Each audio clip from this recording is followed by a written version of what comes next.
ராம் ராம். ஜெய ஜெய சங்கர ஹர ஹர சங்கர. ஸ்ரீ குருபியோ நம. உலகெல்லாம் உணர்ந்து உதற்கரியவன் நிலவுலாவிய நீழ்மலிவேணியன் அலகில் ஜோதியன் அம்பலத்தாடுவான் மலர்ச்சிலம்படி வாழ்த்தி வணங்குவான் உலகம் யாவையும் தாமுளவாக்கலும் நிலை பெருத்தலும் நிக்கலும் நீங்களா அலகிலா விளையாட்டுடையார்.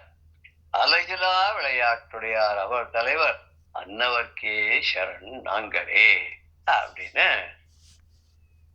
ஒரு நீலகண்டனான நடராஜ பெருமாள் அப்படி ஒரு நினைச்சிருந்த மனசுல தடங்கள் இல்லாத இந்த திருவிளையாடல் புராணத்தை சொல்றதுக்கு ஒரு அருள் பண்ணணும் அப்படின்னு கேட்டு இன்னைக்கு நம்ம போற ஒரு சப்ஜெக்ட் மறையவர் வீதி அப்படின்னு சொல்லி திருவிளையாடல் புராணத்துல நகரத்தை பத்தி விரிவா சொல்லி கொண்டு வரும்போது ஒன்னொன்னா சொல்லிட்டு வர எப்படி இருந்தது, ஒரு இடங்கள் எப்படி இருந்தது, வாணிகர்கள் வீதிகள்லாம் எப்படி இருந்தது, அப்புறம் பயிற்சியாளர்கள்லாம் எப்படி யுத்தத்துக்காக பயிற்சி பண்ணக்கூடிய படை வீரர்களுடைய வீதி எப்படி இருந்தது, மன்னவர்கள்லாம் போய் வரக்கூடிய வீதிகள் எப்படி இருந்தது, அங்க இருந்த மாளிகைகள் கூட கோபுரங்கள்லாம் எப்படி இருந்தது, அப்புறம் அந்த கட்டமைப்பு, அந்த ஊருடைய கட்டமைப்பு எப்படி இருந்தது, அந்த மதுரையம்பதி என்று சொல்லக்கூடிய அந்த காலத்துல கூடல் நகரம், அந்த கூடல் நகரம் எப்படி ஆரம்பிச்சது, மதுரை மீனாட்சி அம்மன் சென்டரா வச்சுதான் ஆரம்பிச்சது. 4 புறங்களும்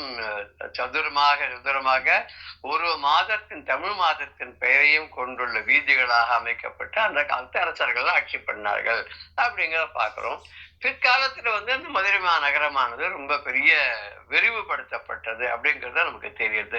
ஒரு மன்னர்கள் காலத்துல ஒரு விதமாக விரிவடைந்திருக்கிறது. கடைசியா நம்ம திருமலை நாயக்கன், அப்புறம் ராணி மங்கம்மா, இவாளுடைய காலங்கள் வரைக்கும் பிரிட்டிஷ் ஆதிபத்தியம் வர அளவுக்கு அது எப்படி இருந்தது, அதுக்கப்புறம் எப்படி ஒரு மாடர்னைஸ் ஆயிடுச்சுன்றத நாமளே இப்ப கண்கூடா பார்த்துட்டு இருக்கோம். மறையவர் அப்படின்னா என்ன அப்படின்னு பாக்கச்ச, மறை அப்படின்னா மறைந்து இருக்கிறதுன்னு அர்த்தம். என்ன மறைஞ்சிருக்கிறது அப்படின்னு சொன்னாக்கா, சாதாரண பொருள் மறைந்து இருந்தா அது மறைன்னு சொல்றது. ஏதோ நம்ம கண்ணுக்கு தெரியலன்னா அது மறைஞ்சு இருக்கிறதுன்னு. இன்னொன்னு தெரியக்கூடாதுன்னு நம்ம அதை மறைத்தோம்னா, பக்தவர்களுடைய பார்வையிலிருந்து மறைச்சோம்னா அதுவும் மறை, அது வினை சொல்லாக மாறும். மறைன்றது ஒரு இந்த நவுனாகவும் மாறும். எப்பன்னா அது ஒரு பொருளை குறிக்கும் போது நவுனாகவும் மாறுது. இங்க மறை அப்படின்னு சொல்லிட்டால வேதம்னு தான் அர்த்தம். அந்த வேதத்துல உட்பொருளானது மறைந்து இருக்கிறது. அது வேதம் சம்ஸ்கிருதத்துலதான் இருக்கு. எப்ப பண்ணினா, யார் பண்ணா, அதனுடைய கால நிர்ணயம் என்னன்னு இது வரைக்கும் யாருக்குமே தெரியாது. அனாதி காலமாக தொட்டு வேதம் இருந்து வந்திருக்கு. அது இறைவனாவே அது வேதமானது நமக்கு கொடுக்கப்பட்டது. இப்படிதான் எல்லா ஒரு ரிலிஜன்லயும் அப்படிதான் சொல்றேன். பைபிள் கூட இயேசுநாதர் ஒன்னும் படைக்கல, இயேசுநாதருக்கு தேவனால் கொடுக்கப்பட்டது அப்படின்னு தான் சொல்றார். இஸ்லாமியர்களுடைய இதுல கூட பார்த்தாக்க முகமது நபி அவர்கள் இந்த பிரச்சாரம் பண்ணாரே தவிர அல்லாஹ் அப்படின்றதான் கடவுள். அல்லாஹ்னா எல்லாம் வல்லவர், ஆம்னி பொட்டன்ட். அது நம்ம எல்லா லாங்குவேஜ்லயும் எல்லா ரிலிஜன்லயும் ஒரே மாதிரிதான் கடவுளை வர்ணனை பண்றா. கோட்பாடுகள் எல்லாம் ஒரே மாதிரி தான் இருக்கு. பழக்க வழக்கங்கள் தான் மாறி போயிருக்கு. அந்தந்த கால தேச வர்த்தமானத்துக்கு தகுந்த மாதிரி மாறி போயிட்டு இருக்குங்கிறத நம்ம பார்க்கறோம். இப்படி அதை விளக்கமா சொல்லணும்னா அந்த மொழியை அறிந்தவர்கள் தான் சொல்ல முடியும். அப்படின்னாலும் சம்ஸ்கிருதத்துல இப்ப இருக்கிற சம்ஸ்கிருதத்தினுடைய ஒரு நடையும் வேத காலத்துல சொல்லப்பட்ட அந்த வேத மொழியாக இருந்த சமஸ்கிருத மொழிக்கும் நிறைய வித்தியாசம் வந்திருக்கு. நடுவுல கூட இப்ப இருக்கிற எழுத்துக்கள் இருந்த மாதிரி தெரியல. நடுவுல அந்த பாலி எழுத்துக்கள் அப்படின்னு சொல்ற, இன்னும் சில பேர் சொல்ற அது அந்த கிரந்தம் அப்படின்னு ஒரு எழுத்து சொல்ற. அந்த கிரந்தம்ங்கிற எழுத்தை பார்க்கும்போது நிறைய தமிழ் எழுத்துக்கள்லாம் அதுல இருக்கிற மாதிரி கூட இருக்கு. அதுலயும் நிறைய நம்ம கிட்டத்தட்ட ஒரு 50 வருஷத்துக்கு முன்னாடி படிச்சவாள்லாம், அந்த வேதம் படிச்சவா கத்தண்டவா அவள்லாம் பார்த்தா அவ எழுத்து இந்த கிரந்தத்துலதான் இருக்கும். நிறைய பேருக்கு இது கூட பெரிய பண்டிதாளா இருப்பா. அவள் கேட்டா சம்ஸ்கிருத எழுத்து எனக்கு வாசிக்க தெரியாது, எனக்கு கிரந்தம் தான் தெரியும்பா. ரொம்ப பெரிய மகா பண்டிதாளா இருப்பா. பெரிய ஆகம சாஸ்திரங்கள்லாம் கத்தண்டவாளா இருப்பா. அப்புறம் பெரிய பெரிய கும்பாபிஷேகங்கள் பண்றவா, யாகங்கள் பண்றவா, அப்புறம் யஜ்யங்கள் பண்றவாலாம். இப்படிப்பட்டவாள்லாம் பார்த்தா கூட அவ கிரந்தத்துலதான் எழுதி வச்சுருப்பா. கிரந்தம்ங்கிறது புஸ்தக வடிவுல கூட அந்த எழுத்துக்கள்லாம் வந்திருக்கு. அது நிறைய விஷயங்கள் இன்னைக்கு அந்த கிரந்த எழுத்துல இருக்கு. இதுல மறை அப்படின்னா ஏன் மறைச்சு வச்சாருன்னா, எல்லாருக்கும் எளிதாக ரொம்ப சீப்பா பண்ணிட்டு அதோட வேல்யூவே குறைஞ்சு போயிடும். எந்த ஒரு பொருளுமே மறைந்து இருக்கும் வரைதான் அதுக்கு ஒரு தேடல் இருக்கும். அது எல்லாருக்கும் வெட்ட வெளிச்சமா வந்துட்டோம்னா அதுக்கப்புறம் என்ன இதுல ஒரு சுவாரஸ்யமே இருக்காது. இந்த மறைபொருள் அப்படின்றதுக்கு என்ன அர்த்தம்னா வேதத்தினுடைய பொருள் அப்படின்னு ஒரு அர்த்தம் சொல்லலாம். மறைபொருள்னு இந்த வேதத்தினுடைய பொருளானது அதுல மறைந்திருக்கிறது. வேதம்னா எது உக்தம் தத்து வேதம். எது சொல்லப்பட்டு இருக்கிறதோ பெரியோர்களாலே, ஆண்டோர்களாலே, சான்றோர்களால அதுக்கு வேதம்னு பேரு. சொல்லப்பட்டிருப்பது எது நன்றாக சொல்லப்பட்டிருப்பது. திருமூலர் கூட ஒரு சொல்லுவார், என்னை நன்றாக படைத்தன இறைவன் அவனை நன்றாக தமிழ் செய்வதற்கு அப்படிம்பார். எனக்கு என்னை எதுக்காக படைச்சிருக்கான்னா தமிழ்ல அந்த ஈஸ்வரனை பத்தி பாடுறதுக்காக, அவனை பத்தி நன்னா சொல்றதுக்காக. அந்த திருமூலர்ல கூட நிறைய விஷயங்கள் மறைந்தே சொல்லியிருப்பார். அதுக்கும் ஒரு மறை வேதம் அப்படின்னு தான் சொல்றது. தமிழ் மறைன்னு நம்ம சொல்றோம். திருக்குறளுக்கு தமிழ் மறைன்னு பேரு. ஏன் அப்படின்னு கேட்டா வேதத்துல 4 விதமான புருஷார்த்தங்கள் சொல்றது இல்லையா? தர்மார்த்த காம மோட்சம், அதையே தான் அறம் பொருள் இன்பம் வீடு அப்படின்ற 4 வகையாக தொகுத்து இந்த வீடுங்கிறத எல்லாத்திலும் நடுவில் சொல்லிட்டார் திருவள்ளுவர்.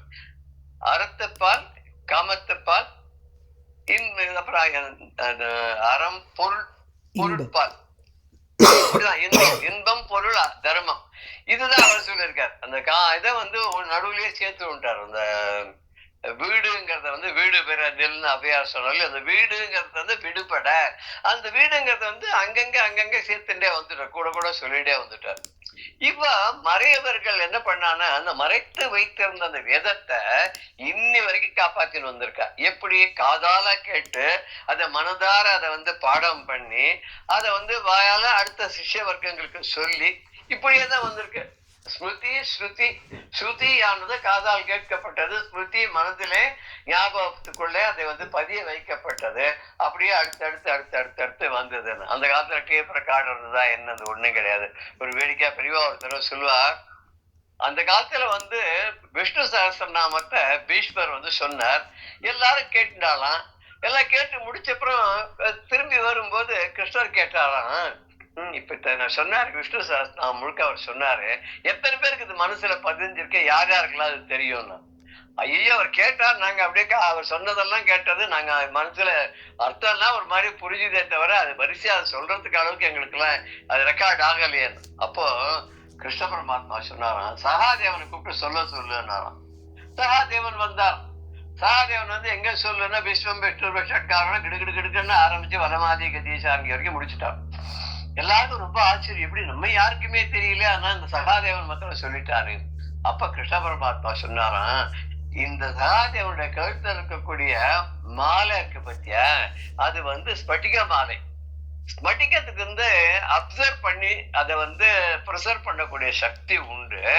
அவர் ஒரு நாமம் சொல்லும் போதும் 108 மணியில இருக்கக்கூடிய ஒரு மணியும் ஒரு 10 இதை ஞாபகத்துல வச்சுட்டு கொடுத்தான். இப்ப அதுல அவனுக்கு உபயோகப்பட்டதுனால அந்த மாலை மூலமாக அதுல ரெக்கார்ட் பண்ணப்பட்டிருக்கூடியத அந்த ஸ்லோகங்கள் மூலமாக அந்த சகஸ்ர நாமத்தின் மூலமாக இவன் 1008 நாமத்தையும் சொல்லிட்டான். 108 ஸ்லோகத்தையும் சொல்றான். ஒரு ஸ்லோகமும் ஒரு மணியில இருந்தது. அவன் கிடுகிடுன்னு சொல்லிட்டான். அதுல பெரியவா சொல்லும் போது ஸ்பட்டிகத்துக்கு அவ்வளவு மகிமை உண்டு, அதனுடைய தாத்பரியம் அது. அதனாலதான் ஸ்பட்டிக மாலை போட்டுக்கிறார் பெரிய மகான்கள் யதீஸ்வரர்கள்லாம். ஸ்பட்டிக மாலை மாத்திரம் போட்டுக்கிறார். அல்ல ருத்ராட்சம் ஸ்பட்டிகம் எல்லாம் போட்டுக்கிறதுக்கு காரணம் அதுதான். அப்படின்னு பெரியவா கூட சொல்லுவார். ஸ்பட்டிகத்துல அந்த காலத்துல சஹஸ்ரநாமத்தை அவன் சொல்லிட்டான்னா வேதம் எவ்வளவு பெருசு, மகாபாரதம் எவ்வளவு பெருசு, ராமாயணம் எவ்வளவு பெருசு, இதெல்லாம் எப்படி வந்ததுன்னா வழி வழியாக கேட்டு வந்தது. இதுக்குதான் என்ன பண்ணான்னா கிருஷ்ணன் கீதையில சொல்லும் போது சாதுர்வர்ணியம் மயா சிருஷ்டம்னு சொல்றாரு இல்லையா. எதுக்காக சொல்றாரு? 4 வர்ணங்களை நான் பாகுபாடுகளை பிரித்தேன் அப்படிங்கிறார். ஆனா அதுக்கு எனக்கு சம்பந்தம் இல்லைங்கிறார். அதுல நான் இன்வால்வ் ஆகல. நான் 4 வகை பாகுபாடுகளை பண்ணி கொடுத்தேன். என்ன இதுல பேசிஸ்ல அப்படின்னு சொன்னா, நாட்டை காப்பாற்றக்கூடிய அந்த வீரமும் உடல் வலிமையும் பராக்கிரமும் அறிவும் அரசாட்சியினுடைய ஒரு வன்மையும் எல்லாம் தெரிந்தவர்களாக இருக்கக்கூடியவர்களை கத்திரியர்கள் அப்படின்னு பிரிச்சார். அதுக்கப்புறம் அபாரமான கல்வி கேள்விகள், நல்ல ஞானம், அபார ஞாபக சக்தி, கேட்டதை மனதுல பதிய வச்சுக்கிறது, பதிய வச்சிருந்து அடுத்த சிஷ்ய வர்க்கத்துக்கு அப்படியே டிரான்ஸ்ஃபார்ம் பண்றது, வழி வழியாக அது அப்படி பர்குலேட் ஆகிறதுக்கு வழிபடுறது. இப்பேற்பட்ட சக்தி உடையவாள்லாம் பிரிச்சா அவர்களெல்லாம் அந்தணர்கள் அப்படின்னு. அப்புறம் பெரிய வியாபார நுணுக்கங்கள் தெரிஞ்சவர்கள், பொருளாதாரத்துல வல்லமை உடையவர்கள், அப்புறம் ஒரு ஒரு தேசத்துல ஜாஸ்தியா விளையக்கூடியதை தன்னாட்டுக்கு கொண்டு வரதும், தன்னாட்டுல ஜாஸ்தியா விளையக்கூடியதை அடுத்த நாட்டுக்கு அனுப்பக்கூடியதும், இப்படிப்பட்ட ஒரு வியாபார பரிவர்த்தனைகள் எல்லாம் செய்யக்கூடியவளா யாரு ரொம்ப சாமர்த்தியசாலிகளாக்கள், அவள்லாம் வைசியர்கள் அப்படின்னு. அப்புறம் உடல் வலிமையை மாற்றம் நம்பி என்ன சொன்னாலும் அதை செய்ய முடியும், அவ்வளவுதான். அவ மிச்சம் எதுவும் இதுலயும் ஈடுபாடு பண்ண மாட்டா. அவ பெரிய கல்வி கேள்விகள்ல சிறந்தவர்களாகவோ, நாட்டை காக்கிறதுக்காக படை வீரர்களாக போறதுக்காகவோ, இல்ல வியாபார நுணுக்கங்கள்லாம் தெரிஞ்சவாள இல்ல.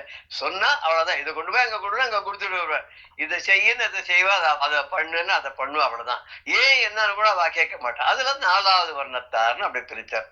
இது அப்பப்ப காலகட்டத்துல அதே ப்ராசஸ் பண்ணாம என்ன பண்ணிட்டான்னா, அது ஒரு வம்சாவளியாக அது மாறிவிட்டது. எந்த காலத்துல எப்படி ஆச்சுன்னு தெரியல.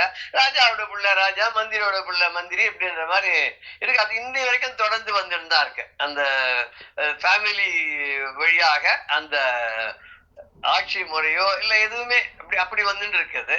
பட் ஒரே ஒரு மாத்திரம் அந்த காலத்துல எப்படி வந்ததுன்னாக்க, வேதத்தை மாத்திரம் சொல்லிக் கொடுக்கும் போது முதல்ல தன்னுடைய பிள்ளைகளையும் மற்ற சிஷ்ய கோடிகளுக்கு சமமாக பாவித்து, பாகுபாடு இல்லாம அந்த காலத்துல உபாத்தியார்கள்லாம் ஆச்சாரியர்கள்லாம் குருமார்கள்லாம் சொல்லி கொடுத்துன்னு வந்தா. தம் பிள்ளைக்கு ஒரு மாதிரி இன்னொரு மாதிரிலாம் சொல்லி தரல. இன்னும் சொல்ல போனா துரோணாச்சாரியார் என்ன பண்ணாரான்னா, தன்னுடைய பிள்ளையான அஸ்வத்தாமாவுக்கு சொல்லி கொடுக்காத பல விஷயங்களை கூட வெறும் சிஷியனாக இருந்து அர்ஜுனனுக்கு நிறைய சொல்லி கொடுத்தார் அப்படின்னு சொல்லுவா. ஏதோ ஒரு அஸ்திரத்தை கூட அவன் பிரயோகம் பண்ணிட்டான் அஸ்வத்தாமா, அவனுக்கு அதை திருப்பி எடுத்துக்க தெரியல. என்ன பண்ணுது, அது அர்ஜுனனுக்கு மாத்திரம் தான் தெரியுமா. ஐ திங்க் பிரம்மாஸ்திரம் நினைக்கிறேன். அந்த பிரம்மாஸ்திரத்தை போட்டு அது திருப்பி கூப்பிடுறதுக்கு அஸ்வத்தாமாவுக்கு தெரியல. நாராயண அஸ்திரமும் இந்த அஸ்திரமும் தெரியல. அதை கிருஷ்ணன் ஞாபகப்படுத்தி இப்படி பண்ணுன்னு சொன்னா அர்ஜுன் அதை பண்றான் அப்படின்னு சொல்லுவா. குருமார்கள் தன்னுடைய பிள்ளைகளுக்கு சொல்லிக் கொடுக்கறத விட தன்கிட்ட ரொம்ப ஆத்மார்த்தமா இருக்கக்கூடிய ரொம்ப புத்திசாலியா இருக்கக்கூடிய சிஷ்யர்களுக்கு நிறைய சொல்லி கொடுத்திருக்கான்னு நமக்கு தெரியுது. சோ இதெல்லாம் அந்தணர்கள் வழியாகத்தான் இந்த அந்த காலத்துல கல்வி அப்படின்னு சொல்லிட்டாலே என்ன இருந்தது, இந்த வேதம், வேதத்துடைய பொருள்கள், உபநிஷத்துகள் இதெல்லாம் வரிசை அடுத்தடுத்த தலைமுறைக்கு கொண்டு செல்வதாக இருந்தது. இப்ப அதே கல்வி கேள்விகள்ல வரும்போது ராஜதந்திரங்கள் கூட அதில் தான் வரும். இப்ப கௌடில்யர் சொல்லக்கூடிய சாணக்கியர் அந்தணர் வகுப்பை சேர்ந்தவர் தான். அவர் தான் அர்த்த சாஸ்திரம்லாம் கூட பண்ணியிருக்காரு. அப்புறம் இவர் கிருபாச்சாரியார், துரோணாச்சாரியார், இவெல்லாம் அந்தணர்கள் தான். ஆனா அவள்லாம் அஸ்திர வில் வித்தைகள் எல்லாம் கத்துண்டு அதுல ரொம்ப சிறந்து விளங்கியிருக்கா. இப்ப சில பேர் எக்ஸ்ட்ரா இப்ப சில பேர் ஆர்ட்ஸ் படிச்சிருப்பா, சயின்ஸ் படிச்சிருப்பா, இன்ஜினியரிங் படிச்சிருப்பா. இன்ஜினியரிங் படிச்சுட்டு சம்பந்தமே இல்லாத ஐஏஎஸ் எழுதி பாஸ் பண்ணி வருவா, எம்பிஏ பண்ணி பிசினஸ் மேனேஜ்மெண்ட் எடுத்துக்கிறா. அது மாதிரி அந்த காலத்துல தனக்கு உள்ள தவிர எக்ஸ்ட்ராவாவும் கத்துட்டு இருந்தா. அதை தன்னுடைய ஆளுமைக்கு உட்படுத்தி வச்சுட்டதுன்னா பெரிய பெருமை எல்லாம் இருந்தது அவருக்கு. அதனால அந்தணர் அப்படின்னா சாதாரண அந்தணர் சொல்லும் போது அந்த அந்தணர்கிற வார்த்தையை ரொம்ப அழகா உபயோகப்படுத்துறார் திருவள்ளுவர். திருவள்ளுவர் என்ன சொல்றாருன்னா, முதல் இதுலயே அதிகாரத்திலேயே கடவுள் வாழ்த்து அப்படின்னு வர்றதுலயே அதுல 8வது திருக்குறள் அதுல என்ன சொல்றாரு, அறாழி அந்தணன் தாழ் சேர்ந்தார்க்கு அல்லால் பிற ஆழி நீத்தல் அரிது. ஆழி அந்தணன், அறம் என்ற தர்மம் என்று சொல்லக்கூடிய ஆழி கடல், அந்த கடல்ல அந்த கடலாக விளங்கக்கூடியவன், அந்த கடல் அலைமேல் அரித்துயில் கொண்டிருக்கக்கூடிய அந்த கடவுள் ஆனவன் இருக்கானே, அவனுடைய தாழ் சேர்ந்தார்க்கு அல்லால், அவனுடைய திருவடிகளை சரணென்று புகுந்து அதை வணங்காதவளுக்கு தவிர மற்றவர்களுக்கு பிற ஆழி நீத்தல் அரிது. பிற ஆழினாக்க நம்முடைய வினை பயனால் ஏற்படக்கூடிய அந்த சம்சார சாகரம் இருக்க, அதை தாண்டது அரிது, அது முடியாது. அந்தணர்கிற வார்த்தை யூஸ் பண்றார். அது எங்கன்னா 3வது அதிகாரத்துல ஒரு 10வது திருக்குறள் சொல்லும்போது, அந்தணர் என்போர் அறவோர் மற்ற எவ்வுயிர்க்கும் செந்தன்மை போன்று ஒழுகலாம். இந்த அந்தணர்கள் வந்து எல்லா உயிர்களும் நன்னா இருக்கணும்னு நினைக்கிறாளாம். அவளுக்காக உலகம் க்ஷேமமாக இருக்கிறதுக்காக வந்து யாகம் எல்லாம் பண்றாளாம். அவ பண்ற ஜப தபங்கள் யாகங்கள் இது எல்லாமே எதுக்கு அப்படின்னு சொன்னாக்க, நாடு நன்னா இருக்கணும், நாட்டு மக்கள் நன்னா இருக்கணும், இந்த அரசன் நன்றாக இருக்கணும், காலாகாலத்துல மழை பெய்யணும், உலகத்துல வந்து நல்ல விளைச்சல்கள்லாம் நல்லா இருக்கணும், எல்லாரும் அறிவுபூர்வமா இருக்கணும், எல்லாருக்கும் கடவுளுடைய அருள் கிடைக்கணும், இப்படி நினைச்சு எல்லா உயிர்களிடத்திலும் ஒரு நல்ல ஒரு ஒரு அருமையாக அவருடைய கேம நலத்துக்காக தான் எல்லா காரியங்களும் செய்து வாழ்ந்து கொண்டிருக்கிறாளே, அப்படிப்பட்டவர் தான் அந்த அறவோர்கள். அப்படி தர்ம வழியில நடக்கக்கூடிய அவர்கள் தான் அந்தணர், அவர்கள் தான் அந்தணர் ஆவார்கள், அவர் தான் மறையவர் ஆவார்கள் அப்படின்ற மாதிரி திருவள்ளுவரை இந்த இதுல சொல்றார். இப்போ நம்ம இந்த மறையவருடைய வீதி அப்படிங்கிறத நம்ம பார்க்க போகும்போது என்ன பாடல் முதல்ல வருது அப்படின்ற போது பார்க்கலாம். 172வது பாடல் வரிசைப்படி 82வது பாடல் இந்த காண்டத்துல வருது. ஆத்திகர் உண்டு என்று ஓத, ஆத்திகர் உண்டு என்று ஓதும் அறமுதற் பொருள்கள் நான்கும் நாத்திகம் பேசும் வஞ்சர் நாவு அறி கருவியாக ஆத்தனால் உரைத்த வேத அளவு கண்டு உள்ளம் தேறி தீர்த்தராய் முத்தி வேட்கும் செல்வதம் இருக்கை சொல்வாம். ஆத்திகர் உண்டு என்று ஓதும் அறம் முதற் பொருள்கள் நான்கும், அறம் முதற் பொருள்கள் நான்கும் நாத்திகம் பேசும் பஞ்சர் நாவு அறி கருவியாக ஆத்தனால் உரைத்த வேத அளவு கண்டு உள்ளம் தேறி தீர்த்தராய் முத்தி வேட்கும் செல்வர்தம் இருக்கை சொல்வாம். செல்வர்தம் இருக்கை சொல்வாம். செல்வர் அப்படின்னா இங்க வந்து செல்வ சிறப்போடு இருந்தவர்கள். செல்வர்கள் அப்படின்னா ஒரு சாதாரண பணம் இருக்கிறவான்னு சொல்றது இல்லை. பணம் வரும் போகும். ஆனா அந்த அறிவுங்கக்கூடிய செல்வம், கல்வி செல்வம் இருக்கானே, அந்த கல்வியானது கற்றது எப்போதும் இருந்துட்டே இருக்கும். அது வந்து போக போக வளருமே தவிர அது குறையவே குறையாது. செல்வமானது பணம் அப்படின்ற முறையில் எடுத்துட்டோம்னா அது வந்து செலவாக திருப்பி கொண்டு வந்து சேர்த்துட்டு இருக்கணும். இந்த கல்வி வந்து வளர்ந்துட்டே இருக்கும். கொடுக்க அது அது அள்ள குறையாது வளர்ந்துட்டே இருக்கும். தொட்டனைத்து ஊரும் மணற்கேணி மாந்தர்க்கு கற்றனைத்து ஊரும் அறிவுன்னு. அதாவது தோண்ட தண்ணி ஜாஸ்தி பெருகுமா கிணறு, அது மாதிரி படிக்க ஆன்றோர்களுக்கு அறிவு வித்தியாகும்னு சொல்றார். அது வந்து திருவள்ளுவர் சொல்றதுதான் அது. இங்க செல்வர் தம் இருக்கை சொல்வான். இருக்கை சொல்வாம்னா அவருடைய பெருமையை சொல்லுவாங்க. அவர்கள் எப்படி பெருமையோடு வாழ்ந்தார்கள், செல்வந்தராக வாழ்ந்தார்கள், பணத்தால செல்வந்தர்களா இல்ல, வேள்விகள்லாம் செய்து யாகங்கள்லாம் செய்து வேதத்தை ஓதி வேதத்தை அடுத்த தலைமுறைக்கு சொல்லி கொடுத்து இப்படி அந்த சிறப்பாக செல்வ செழிப்போடு இருக்கக்கூடிய நாடாக விளங்குவதற்கு இவர்கள்லாம் எப்படி உறுதுணையாக இருந்தார்கள், அவளை பத்தி நான் சொல்ல போறேன் அப்படிங்கிற. இது வந்து ஒரு கிட்டத்தட்ட ஒரு 7 ஒரு பாடல்கள் வரும் அப்படின்னு நினைக்கிறேன்னா. என்ன சொல்றாரு? ஆஸ்திகர் உண்டு என்று ஓதும். ஆஸ்திகர்கள் அப்படின்றவாரு அப்படின்னாக்க உண்டு அப்படின்னு சொல்றவா. எது உண்டுன்னு சொல்றா அப்படின்னா கடவுள் அப்படின்னு ஒண்ணு உண்டு, நமக்கு மேலே ஒரு சக்தி உண்டு, அந்த சக்தியானது இப்படி இருக்கு, இப்படி வெளிப்படுது, அதை நம்ம உணரத்தான் முடியுமே தவிர புரிந்து கொள்ளதான் முடியுமே தவிர அதை காண முடியாது அப்படின்னு சொல்லி அவளுடைய வாதம். கண்ணுக்கு தெரியலைங்கிறதுனால இல்லைன்னு சொல்ல முடியாது, இருக்கு. அதனுடைய விளைவுகள் நமக்கு தெரியுது. இப்ப மின்சாரம்னு எடுத்துக்கிறோம். மின்சாரம் இருக்கு தொட்டு பார்த்தா என்ன ஆகுது? அப்புறம் இருக்குன்னு சொல்றதுக்கு நம்ம இருக்க மாட்டோமே. அந்த மின்சாரம் என்ன பண்றதுன்னா ஃபேன்ல வந்து காத்தா நமக்கு கொடுக்கறது, ரேடியோல ஒலியாக நமக்கு வருது, டேப் ரெக்கார்டர்ல ஒலியாக வருது, விளக்குல வந்து மின்சாரம் பாயறதால் வெளிச்சத்தை கொடுக்கறது, இப்படி ஒரு பொருள்ல ஒரு ஃப்ரிட்ஜ்ல வந்து கூலிங் எஃபெக்ட கொடுக்கறதுன்ற மாதிரி வாஷிங் மிஷின்ல துணியை துவைச்சு தருது. ஆனா இது எல்லாமே செய்யக்கூடிய ஒரு சக்தி. அந்த சக்திக்கு என்ன நம்ம பேர் வச்சிருக்கோம்? மின்சாரம் அப்படின்னு வச்சிருக்கோம். அதாவது மின்சாரம் இது மின்னலில் இருந்து வெளிப்பட்டதாக முதல்ல சொல்றார். மின்னல்ல இருந்து வந்த சாரமா இருந்தாலும் மின்சாரம் தமிழ்ல பேர் வச்சா சொல்லுவார். அந்த மின்சாரமானது எப்படி கண்ணுக்கு தெரியலனாலும் அது இருக்கிறது என்பதை நாம் அதனுடைய செயல்கள் மூலம் நாம் உணர்கிறோம் இல்லையா? அது மாதிரி ஆஸ்திகர்கள் இறைவன் இருக்கிறான் என்பதை உணர்ந்து அடுத்த தலைமுறைக்கு சொல்லிக் கொண்டிருக்கிறார்கள். இந்த ஆஸ்திகள் உண்டு அப்படின்னு சொல்லக்கூடியத என்ன உண்டுன்னு சொன்ன அறம் முதல் பொருள்கள் 4. அறம் அப்படின்னு தர்மம், தர்ம அர்த்த காம மோட்சம், இந்த 4 அறம் பொருள் இன்பம் வீடு, இந்த 4 பொருள்களையும் நாத்திகர்கள் பேசும் பஞ்சர். நாத்திகம் பேசும் பஞ்சர் ந ஆஸ்திகம்னு இல்லைன்னு அர்த்தம். இருக்குன்னு ஒரு வர்க்கத்தை சொல்ற அஸ்தி. அதனால அஸ்தின்னு இருக்குன்னு சொல்றாங்க ஆஸ்திகர்கள்.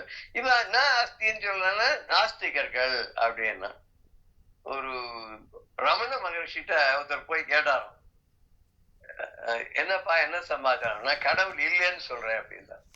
சொல்லு என்ன, அதனால என்ன ஆயிடுச்சுன்னு. அப்ப நான் நாஸ்திகன் தானே. இல்லையே, நீ இருக்கணும் அப்படின்னு கேட்டாரு. இருக்கேன். நீ இருக்கேன்னு ஒத்துக்கிறல்ல, அப்ப எப்படி நாஸ்திகன் ஆக? எதுவுமே இல்லைன்றவன் தான் நாஸ்திகன். நீ இருக்கேன்றது நீ ஒத்துக்கிறிய, அதனால நீ நாஸ்திகன் இல்ல, நீ ஆஸ்திகன் தான். நீ யாரு அப்படின்னு கேட்ட, உன் பேரா, உன்னுடைய மைண்டா, இல்ல உன்னுடைய உடம்பா, எது நீ? ஒண்ணுன்னா கேட்டாது, இது நீயா, இது நீயா, இது நீயா, இதெல்லாம் இல்லைன்னு கூட நீ இருக்கல. இப்ப எல்லாத்துக்கும் மீறி ஒரு சக்தியாக நீ உள்ளுக்குள்ள இருக்க இல்லையா? அதை உன்னால பார்க்க முடியறதோ உணர முடியறதோ முடியல. அதே மாதிரிதான் கடவுள்ன்ற சக்தியும் அவ்வளவு சுலபத்துல உணர முடியாது. நீ முதல்ல உள்ளுக்குள்ள தேடி பார்த்து நீ யாருன்னு புரிஞ்சுன்பா, அப்புறம் கடவுள் இருக்காரா இல்லையாங்கிறத பத்தி நம்ம அதுக்கப்புறம் பார்க்கலாம்னு சொல்லி திருப்பி அனுப்பிச்சுட்டாராம். இவ என்ன பண்றா, அந்த நாஸ்திகர்கள்னு ஆஸ்திகள் இருக்கு அப்படின்னு சொல்றத இவ இல்லை என்று கூறு. இவர் ரொம்ப கோபத்தோட சொல்றார் பரஞ்சோதி முனிவர்கள். என்ன சொல்றார் முனிவர்னாக்க, வஞ்சகர் அப்படின்னு. நாஸ்திகம் பேசும் வஞ்சர், நாஸ்திகத்தை பேசக்கூடிய இல்லை என்று சொல்லக்கூடிய இந்த வஞ்சர்கள்லாம் இருக்காளே, வஞ்சகர்கள் இருக்காளே, அவளுடைய அரி கருவியாக, நாக்கு, அரின்னா அரிதல்ல வெட்டுதல், நாக்கை அறுக்கக்கூடிய கருவியாக, நாவினை அறுக்கின்ற வாளாக. இது ஏதோ ஒரு கதையில கூட நான் பாத்துறேன். ஏதோ ஒரு புலவர் அவர் ஏதோ பாடுவாரோ என்னவோ போல் இருக்க, அதுக்கு ஏத்த மாதிரி அந்த ஊர்ல இருக்க அந்த களம் மேய்க்க போறவர் இந்த காலத்துல தான் நினைக்கிறேன். அதுக்கு ஈக்குவலாக ஏதோ பாடணுமா, பாடலன்னு நாக்கையோ காதையோ அடுத்து தான் மாலையா போட்டுருவாங்க. அப்படி ஏதோ ஒரு வேடிக்கையான ஒரு கதை சொல்லுவா. அப்ப ஒரு இவர் போனாராம். போன உடனே காலமேக போனவரை பார்த்து தான் நினைக்கிறேன். அவர் கேட்டா, இந்த மாதிரி கால் அரை முக்கால் அரைக்கால் காலி அரைக்கால் இது மாதிரி வச்சு ஒரு பாட்டு பாடு அப்படின்னாராம். உடனே பாடினாராம், முக்காலுக்கு ஏகாமுன் முன்னறையில் வீழாமுன் அக்காலரை கால் கண்டு அஞ்சாமுன் விக்கி இருவாமுன் மாகாணிக்கு ஏகாமுன் கட்சி உருவாவின் கீழறை இன்று போது அப்படின்னா. என்னன்னா ஒண்ணுக்குள்ள கால் அரைக்கால் முக்கால் முண்டானி எல்லாம் வருது, என்னன்னு அவருக்கு ஒண்ணுமே புரியல. ராஜா இது என்ன அர்த்தம் அப்படின்னு கேட்டோன்னு அது ஒண்ணுன்னு சொன்னார். அவர் சொன்னது என்னன்னாக்க ரொம்ப தத்துவமா சொல்லிட்டாரு. உனக்கு வயசாகி 3வது கால் தேடின்னு போறதுக்கு முன்னாடி, வாசர் ரேடியில போடுறதுக்கு முன்னாடி, ஒரு விக்கி இருமல் வர்றதுக்கு முன்னாடி, உன்னோட கை கால் எல்லாம் நடுங்கிறதுக்கு முன்னாடி, அப்புறம் கையில கோல் வச்சு நடக்கிறதுக்கு முன்னாடி, இன்னைக்கே அந்த காஞ்சிபுரத்தில் இருக்கக்கூடிய ஏகாம்பரேஸ்வரரை இன்னைக்கே நீ தொழுது வணங்கி நல்ல கதி அடையறதுக்கு வழியை பாருப்பான்னு சொல்லி அர்த்தத்தை சொன்னாராம் காலமே புலவர்னு நான் படிச்ச ஞாபகம். அதுல அந்த எதிர் புலவர் காலில் விழுந்துட்டாருன்னு சொல்லுவா. இது கர்ண பரம்பரையான கதை தான். இதுக்கு எங்க ஆதாரம் இருக்குல்லாம் நமக்கு தெரியல. இருந்தாலும் இந்த கான்டெக்ஸ்டுக்கு அந்த நாஸ்திகம் அப்படின்னு என்ன அப்படின்னு இல்லைன்னு சொல்லுவாளா நாஸ்திகர்கள்னா, அப்படி பேசக்கூடிய நாக்கை அறுக்கக்கூடிய கருவியாக. அது என்ன நாக்கை அறுக்கக்கூடிய கருவின்னா அது என்ன கருவி? பெரிய வாளாக இருக்கு. அது என்ன கருவி அப்படின்னு கேட்டா, ஆத்தனால் உரைத்த வேத அளவு கண்டு. ஆத்தன் அப்படின்னு சொன்னா அத்தன் அப்படின்றதுதான் ஆத்தன் அப்படிங்கிறார். ஆத்தாளை அண்டமெல்லாம் பூத்தாளை பெரியார் சொல்ல, ஆத்தாளை அண்டமெல்லாம் பூத்தாளை மாதுளம்பூ நிறத்தாளை புவியடங்க காத்தாளை அங்கையர் பாசாங்குசம் கருப்பம் வில்லும் சேர்த்தாளை முக்கண்ணியை தொடுவார் பொறுத்தீங்க. ஆத்தாள் அப்படின்ற போது தாய், இந்த உலகத்தை எல்லாம் ஆக்கினவள். இவர் ஆத்தன் அப்படின்னா அத்தன் அப்படின்னு சொல்றோம். சிவனை அத்தன் அப்படின்னு. அத்தர் சித்தமெல்லாம் குழைக்கும் குவிமுலை யாமலை கோமளம் அப்படின்றார் இன்னொரு இடத்துல. அத்தன்னு சிவனுக்கு அத்தன்னு பேரு. இங்க ஆத்தன், ஆத்தன் ஆக்கினதுனால ஆத்தன், மறைகளை எல்லாம் ஆக்கினவர், மறைகளை எல்லாம் ஆக்கினவர் அப்படின்னால்தான் அவருக்கு ஆத்தர்னு. இதுக்கு என்ன, இது எப்படி எங்கேயாவது ஒரு ஆதாரம் இருக்காருன்னு, இது ஒரு ஆதாரம் கூட ஒரு இடத்துல இருக்கு. அது என்ன ஆதாரம்னா, ஒரே ஒரு செகண்ட், அது என் சொல்லிடுவாங்க.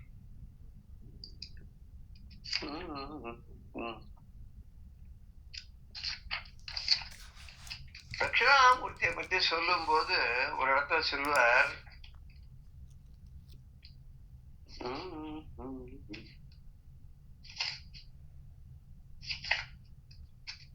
கல்லாலின் புடையமர்ந்து நான்மறையால் நான்மறை ஆரங்கம் முதற் கற்ற கேள்வி வல்லார்கள் நால்வருக்கும் வாக்கியறந்த பூரணமாய் மறைக்கு அப்பாலாய் எல்லாமாய் அல்லதுமாய் இருந்ததனை இருந்தபடி இருந்து காட்டி சொல்லாமல் சொன்னவரை நினையாமல் நினைந்து பவத்தொடக்கை வெல்வாம் அப்படின்னு இதுதான் வருது.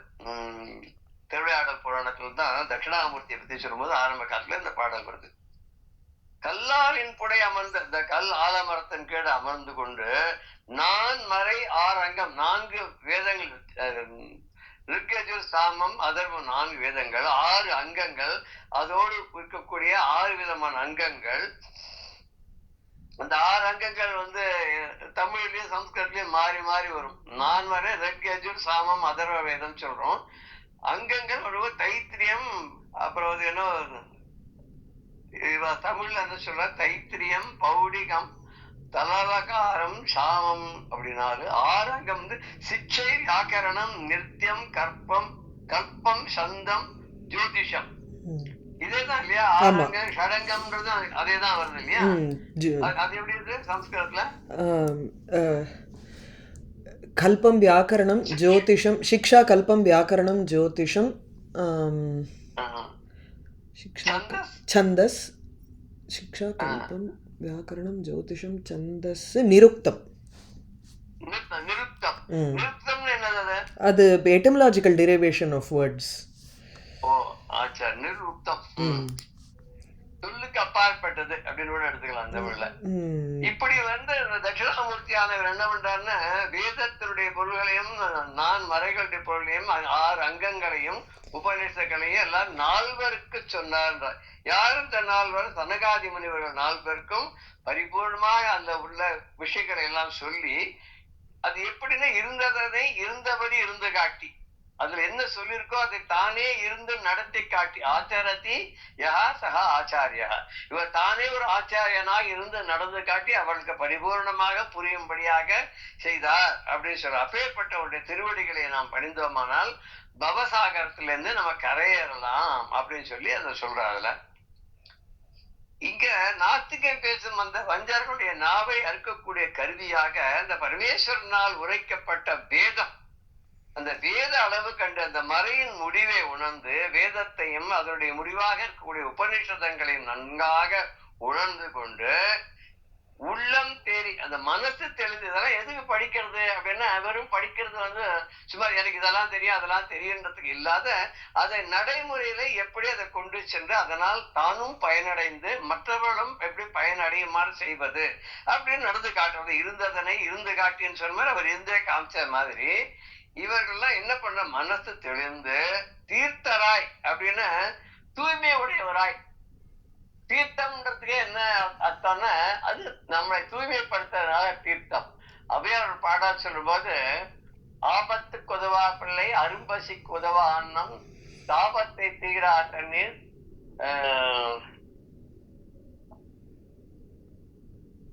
அப்புறம் பாவத்தை தீரா தீர்த்தம் அப்படி வரும். குருமொழி கொள்ளா சீடன் கோபத்தை வெல்லா வேந்தன் குருமொழி கொள்ளா சீடன் பாபத்தை தீரா தீர்த்தம் பயனில்லை ஏழும் தானே. இந்த பாபத்தை போக்கக்கூடியது, நம்மளை தூய்மை ஆக்கக்கூடியதுதான் தீர்த்தம் அப்படின்னு சொல்றது. மகான்களுக்கு கூட தீர்த்தி குர்வந்தின்னு சொல்றா இல்லையா? தீர்த்தி குர்வந்தி மகான்கள் அவ அந்த நதிகளை ஸ்நானம் பண்றதுனால நதிகள் புண்ணிய நதிகள் ஆயிடுச்சு அப்படின்னு சொல்லுவார். அதெல்லாம் புண்ணிய கஷேத்திரமாக வசிக்கிறதுனால புண்ணிய கஷேத்திரமாகவும், அவ ஸ்நானவாதிகள் பண்ணி அனுஷ்டானங்கள் பண்றதுனால அந்த தீர்த்தம் புனிதமானதாகவும் ஆகிறதுன்னு சொல்றாங்க. அப்பேற்பட்ட தூய்மை உடையவர்களாக இருக்கக்கூடியவர்கள் என்ன பண்ண, இந்த அந்தணர்கள்லாம், இந்த மறையவர்கள்லாம் என்ன பண்றாங்க, முத்தி வேட்கும் 3 விதமான தீயினை வளர்த்து வேள்வி செய்யறாங்க. 3 விதமான தீ அப்படிங்கிறது அது என்ன 3 தீ அப்படிங்கிறது பார்க்கலாமா?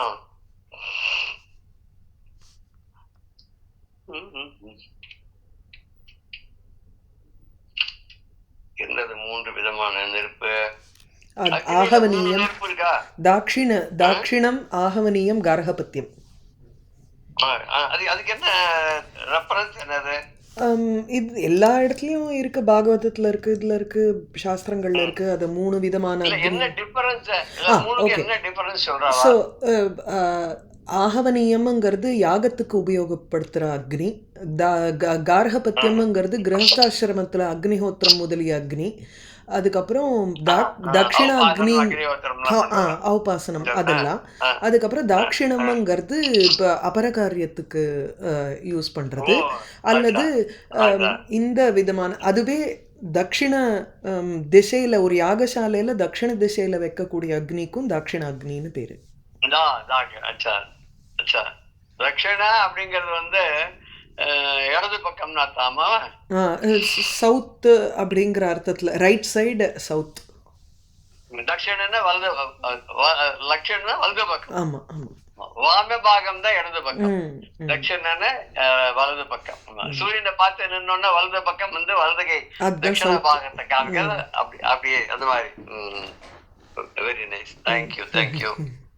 இப்படிப்பட்ட அந்த 3 விதமான நெருப்புகளை வளர்த்து அதை பாதுகாத்து, அந்த நெருப்பை பாதுகாக்கிறதுன்ற கூட பெரிய அது சொல்லுவான். என்ன இது அப்படின்னு சொன்னா, அது வழி வழியாக அந்த நெருப்பை பாதுகாத்து கொண்டு வரணும்.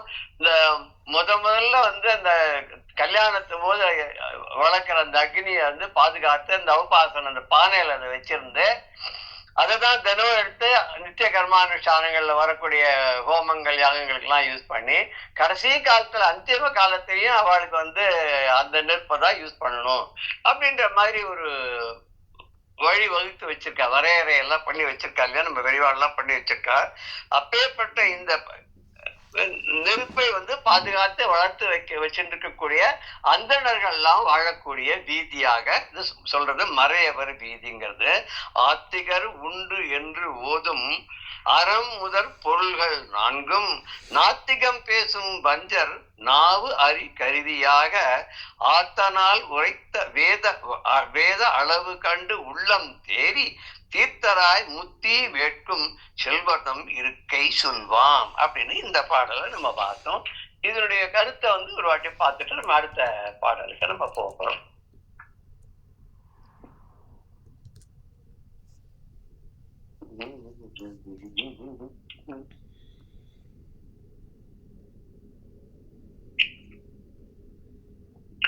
ஆஸ்திகர்கள்லாம் உண்டு அப்படின்னு சொல்லக்கூடிய அறம்பொருள் இன்பம் வீடு என்று சொல்லக்கூடிய 4 பொருள்களையும் இல்லை அப்படின்னு சொல்லக்கூடிய அந்த நாஸ்திகர்கள் வஞ்சகர் இருக்காரே, அவருடைய நாவை அறுக்கின்ற கருவியாக எதை யூஸ் பண்ற, சிவபெருமானால் அருளி செய்யப்பட்ட வேதங்களின் எல்லையெல்லாம் உணர்ந்து அதனால் உள்ளம் தெளிவு பெற்று அறிவு உடையவர்களாக, அறிவு செறிந்தவர்களாக, தூயவராக ஆகி அவ 3 விதமான தீயை வளர்த்து வேள்விய யாகத்தை செய்கின்ற செல்வர்களாகிய அப்படி செல்லக்கூடியவர்களாக, அறநெறியில் செல்லக்கூடியவர்களாக அப்படின்னு எடுத்துக்கலாம். அந்தணர்கள் வாழும் தெருவின் பெருமையை பற்றி கூறுவோம். அந்த அந்தணர்கள் வாழக்கூடிய மறையவர் வீதி எப்படி இருந்தது அப்படின்னு சொல்லிட்டு நம்ம பார்க்கலாம். ஆகவனியம், கார்கபத்தியம், தட்சிணாக்கியம் அப்படின்னு 3 வேள்விகள், 3 தீ வேள்விகள். அடுத்த பாடல் அது முஞ்சி நான் மருங்கின் மின்ன பொன் செய்த முளரி வேந்த குஞ்சி நான் அசைய தானே சுருக்கு முன் கொய்து தூங்க பஞ்சினான் கலை தோன் மார்கும் பலாசக்கோல் கையும் தாங்கி எஞ்சினான் மறை நூல் கற்போர் கிடைகளே இல்லமெல்லாம்.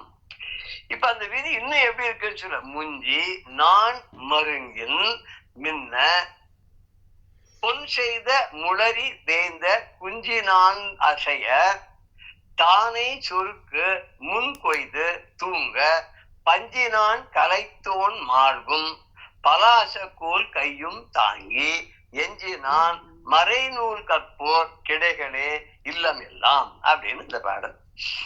இதுல அந்த மறையவர்கள் வீதின்னு சொல்லிட்டாலே அந்தணர்கள் தான் இருப்பான்னு அதுக்கு ஏதாவது ஒரு அடையாளம் சொல்றோம் இல்லையா?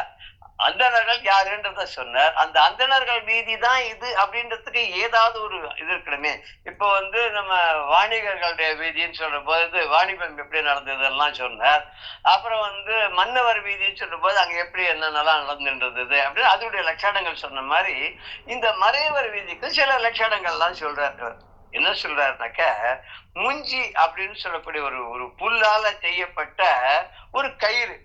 இந்த இது கூட உபநயனம் பண்ணும்போது கூட அந்த குழந்தைகளுக்கு இடுப்புல கட்டுறது. அது என்ன என்ன என்ன சொல்றது? முஞ்சிதானே அது? முஞ்சி இல்ல, இது அருணா கயிறு மாதிரி தானே சொல்றேன். ஆமா. இல்ல தர்பா இது மாதிரி ஒரு ஓ, அது மௌஞ்சி. மௌஞ்சி மௌஞ்சி சொல்றத முஞ்சின்னு தமிழ்ல சொல்லியிருக்காரு. மௌஞ்சி அத இடுப்புல அந்த இதுக்கு மேல துண்டுக்கு மேல கட்டுவா இல்லையா? ஆமா, முஞ்சாங்கிறது தான் அந்த புல்லுனுடைய பெயர் சம்ஸ்கிருதத்துல. ஓ, முஞ்சா. ஓ, அதுல மௌஞ்சி. மௌஞ்சி. அந்த மௌஞ்சி அப்படின்னு சொல்லக்கூடியது ஒரு விதமான புல்லுல இருந்து அது எடுத்து திரிக்கப்பட்டது. இப்ப எப்படி தர்பை ஒரு புல்லு தானே, அது மாதிரி இதுவும் ஒரு வித இதுல இருந்து எடுத்து அது கயிறு மாதிரி அதை திரிச்சு அதை என்ன பண்றாங்கன்னா இடுப்புல கட்டிடலாம். அது இடுப்புல கட்டிட்டு புதுசா அன்னைக்கு எடுத்துன்னு ஆற்றங்கரையில எடுத்து அதை திரிச்சு இடுப்புல கட்டும் போது நல்லா மின்னது, படபடப்படலான்னு இருக்கு. புதுசு ரொம்ப அவ்வளவு அழகா இருக்கு. எதுவுமே புதுசா இருந்துச்சு, ரொம்ப அழகா இருக்கும் இல்லையா? அப்படி இருக்கு. அதுக்கப்புறம் பொன்னால செஞ்ச தாமரை மலர தலை மேல சொருகிருக்கா. இப்ப பெண்கள்லாம் கூட இந்த ராக்குடி நல்லா வச்சுக்கிறா இல்லையா? சூடாமணி எல்லாம் சொல்றது, சீதை சூடாமணி வச்சிருந்தா. அது மாதிரி இந்த ஆண் குழந்தைகள்லாம் அந்த காலத்துல சிக்கத்தானே வச்சிருப்பில்ல. 3 வயசுல சவுளம் எல்லாம் பண்ணி அதுக்கு 5 வயசுல பூடெல்லாம் போடும்போது அது தலை சிக்கை இருக்கும் இல்லையா? அந்த சிக்கையில இந்த ஒரு சின்னதா ஒரு பதக்கம் மாதிரி தலையில சொருகிருக்காளாம். அது தாமரை மாதிரி இருக்கு. அந்த தாமரை எதுல பண்ணிருக்குன்னா தங்கத்தினால பண்ணப்பட்ட தாமரை மலர தலை முடியல அது சொருகிருக்கா. அது அசைஞ்சுட்டே இருக்கு, சிக்கையோட சேர்ந்து அதுவும் ஆடிண்டே இருக்கு. அப்புறம் அதுக்கு அடுத்தது என்னன்னா, ஆடையின் சொருகல் முன்னே கொசுவமாக தொங்க.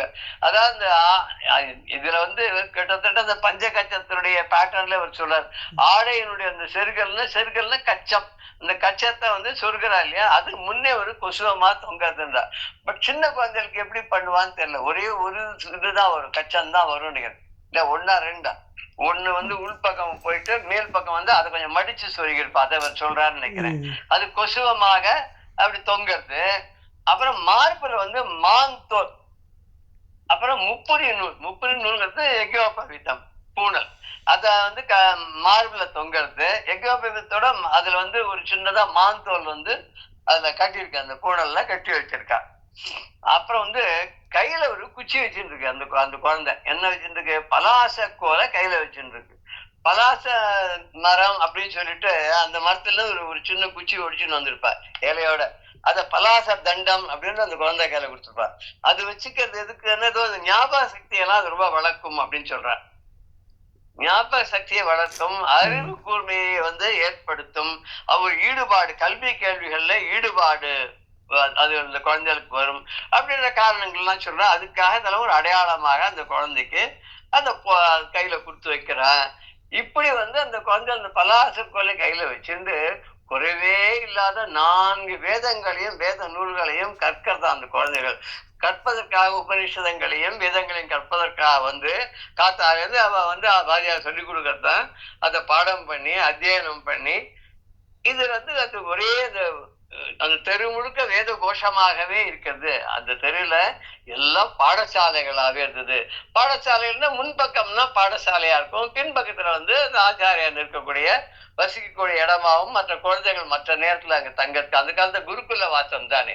குருகுல வாசம்னு சொல்லும் போது இந்த குழந்தைகள்லாம் குருவோட வீட்டிலேயே தங்கி வேதங்களை கற்பதற்கு வசதியாக அமைக்கப்பட்ட வீடுகளாக இருக்கும். இதுக்கு ராஜாக்கள் மற்றவெல்லாம் மானியங்கள்லாம் கொடுத்துட்டு இருந்தா அந்த குழந்தைகளையும் அந்த ஆச்சாரியர்கள்லாம் தன்னுடைய குழந்தைகளை போலவே மற்ற குழந்தைகளையும் பாத்துண்டா ஒரு பாடசாலை அந்த இதுலயும் பார்த்தா ஒரு 50-60 குழந்தைகள் இருக்கும்.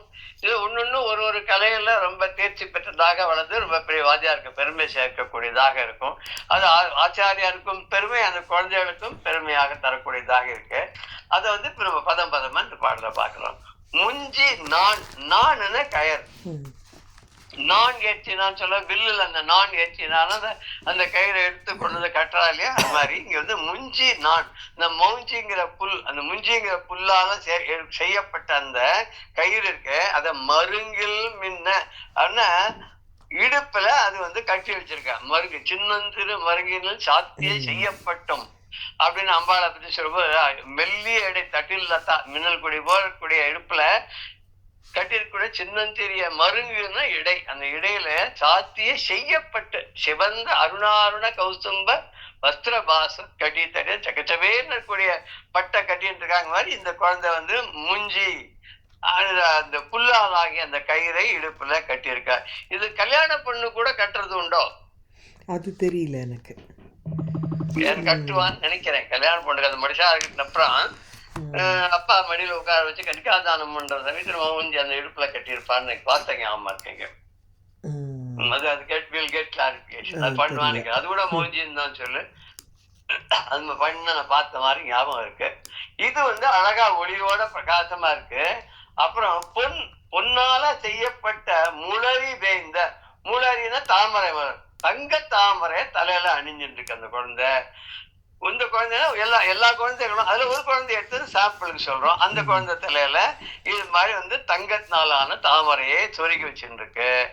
குஞ்சு 4 அசைய, இந்த சிகையானது அந்த தங்க தாமரை வேற சொருகின்றதுனால அசைந்து ஆடுறதான். இந்த அசைய அசைய தொங்கி அசைய அது பார்க்கறதுக்கு ஒரு தனியான அழகா இருக்கு. அப்புறம் தானே சொருக்கு, இந்த ஆடை இருக்க ஒரு துண்டு கட்டின்னு இருக்கு, அதுக்கு வந்து சின்ன துண்டு தான், அதுக்கு பெரிய வேட்டி எல்லாம் கிடையாது. படிக்க போற குழந்தைக்கு இடுப்புல ஒரே ஒரு துண்டு தான் கட்டியிருப்பா. ஆமா, கௌப்பியனும் அதுக்கு மேல ஒரு துண்டு தான் கட்டியிருப்பா.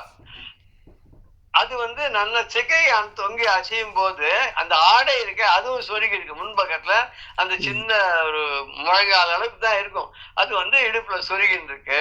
முன் கொய்து தூங்க அப்படின்னு அது கொசுவம் மாதிரி முன்னாடி ஒரு 2 பெரிய நீளமா இருக்கும் அந்த துண்டு.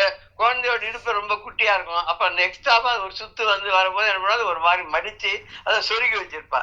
அது வந்து முன்பக்கம் அந்த கொசுவம் வந்து அப்படியே தொங்கி ஆடின்னு இருக்கான். கலைத்தோல் பஞ்சின் நான், கலைன்னு மான், கலை தோல்னு மானுடைய தோல், அது பஞ்சின் நான், அது ரொம்ப அதை வந்து சொருகக்கூடிய பஞ்சாலான கயிறம். மான் தோலை சிறிய துண்டாக கட்டி அதுல வைத்திருக்கக்கூடிய பஞ்சினாலான, பஞ்சில என்ன பண்ணுவா, பூனல் பஞ்சில தானே பண்ணுவா, பஞ்சில் உள்ள திரிப்பா. அதாவது வேதம் சொல்லிட்டு அதுதான் மந்திரங்கள் சொல்லிட்டே அந்த நூல் நூத்து, அதுக்கு தனி ஸ்பெஷல் தட்லி இருக்கும், அதுல நூத்து, அந்த நூல்ல இருந்து மந்திரம் சொல்லி இது உபவீத்தத்தை பண்ணி அது செட்டு செட்டா பண்ணி 30 நூல் 3 பிரியாக இருக்கக்கூடிய அந்த நூல் அதை கட்டி வச்சிருப்பா. அதுல இந்த மாந்தோலையும் கட்டி வச்சிருக்க. அப்புறம் மார்பலையும் பலாசக்கோல் முருங்கு கோலை கையும் தாங்கி, மார்புல வந்து இந்த பூண்டல் தாங்கின்னு இருக்கா, கையில பலாசக்கோல் வச்சிருக்கா. பலாச மரத்தினுடைய சின்ன ஒரு கிளை குட்டி அந்த குட்டி தாங்கக்கூடிய அளவுக்கு ஒரு குச்சி வச்சுருக்கா. முருங்கக்கோல் அப்படின்னு சொல்றாரு. பலாசம்னு பலாச புஷ்பம் கூட நான் பார்த்துருக்கேன், கேள்விப்பட்டிருக்கேன். பலாச செடியில எடுத்துன்னு வருவா, அது இருக்கு, இப்போ அவைலபிளா இருக்குது. கையும் தாங்கி இதையும் கையில வச்சுட்டு எஞ்சுன்னா குறைவே இல்லாத, எஞ்சி அப்படின்னா மிச்சமே அப்படின்னு சொல்றோம், மிச்சமே இல்லாத அந்த மாதிரி இங்க குறைவே இல்லாத நான்மறை நூல் கற்போர், 4 வேதங்களையும் கற்கக்கூடிய, வேதங்களை படிப்பதற்கும் உபனிஷதங்களை கற்பதற்கும் வந்திருக்கக்கூடிய இந்த சிறுவர்கள்லாம் இருக்காளே, இந்த மறை நூல்களை எல்லாம் கற்பதற்காக வந்து ஆச்சாரியனோட குருகுல வாசம் பண்ணி இதெல்லாம் பண்றதுக்காக வந்திருக்கக்கூடிய இந்த மாணவர்கள் அப்படிலாம் இருக்காளே, இவாள்லாம் நிறைந்த வீடுகளாக, கிடைகளே இல்லமெல்லாம். அந்த சாலை முழுக்க, அந்த வீதி முழுக்க என்ன இருந்ததுன்னாக்க இந்த வாத்தியார்கள் நடத்தக்கூடிய வேத பாடசாலைகளும் அதோடு சார்ந்த வீடுமாகவே நிறைந்து இருந்தது. எங்க பார்த்தாலும் இதுதான் நிறைஞ்சிருந்ததுன்னா, அந்த மறையவருடைய வீதி எங்க பார்த்தாலும் வேத கோஷம் நிறைந்ததாக காணப்பட்டது அப்படின்னு இதை சொல்றார். நம்ம இதோட இன்னைக்கு இந்த இடத்துல நிறுத்திக்கலாம். அடுத்த செஷன்ல மேற்கொண்டு அவர் இன்னும் வேற என்னென்ன இருந்தது, எப்படி இப்படி இருந்தார்கள் அந்த தெருவில் அப்படின்னு சொல்லி நம்ம மேற்கொண்டு நம்ம பார்க்கலாம். ஜெய ஜெய சங்கர், ஹர ஹர சங்கர், ஸ்ரீ குருப்பியோ நம. ராம் ராம்.